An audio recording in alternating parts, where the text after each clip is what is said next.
So clinicians need to choose the right medication for each individual patient.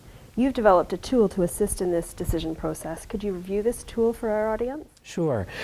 The thing that's tough is we've had 3 new products come out that are alternatives to Coumadin, 3 different trials, all with certain different nuances among them. And the guidelines that have come out in Canada really just say all of them are options for you, so you've got that choice. And that's great. I mean, we like having a lot of options for hypertension, we like having options for lipids, so it's nice to have options for anticoagulation. But the guidelines don't really help people to specify. So I was asked, well, how can we maybe make the choices a little easier? So the first thing we said was, well, if we're most motivated to reduce the risk of stroke, what about the ones that show that they were superior to Coumadin in reducing the risk of stroke? So that was sort of our option 1 to look at. And so we had dabigatran at the dose of 150 BID, and we had apixaban at the dose of 5 BID that both proved superiority. Rivaroxaban had a trend in that direction but didn't quite achieve that statistical significance, so that's why it's left off the list. If people say, well, okay, I'm happy about the stroke risk, but I'm really worried about the bleeding risk. The HAS-BLED has come up high, or their creatinine clearance is a little low.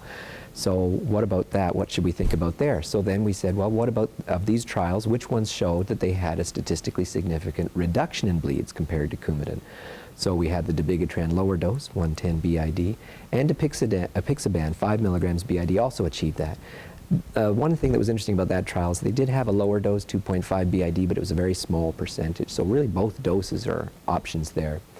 Now some people say, yes, but I'm worried about BID dosing, and so although I recognize we've got options to reduce risk of stroke or to reduce risk of bleeds compared to Coumadin, what if I'm just happy to be at the same level of Coumadin, but I don't want the INR monitoring and I want to make sure that compliance is going to be an issue?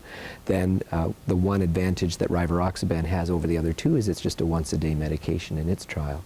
So the tool was designed to, it's not hard and fast, it's not in stone, but it's guidelines that help people to separate out the 2, because the problem is the formal Canadian guidelines don't separate. They just say you've got them all as an option. They're all favored over Coumadin, but they don't favor any one over any other, and so these are some of the considerations that can be taken into account.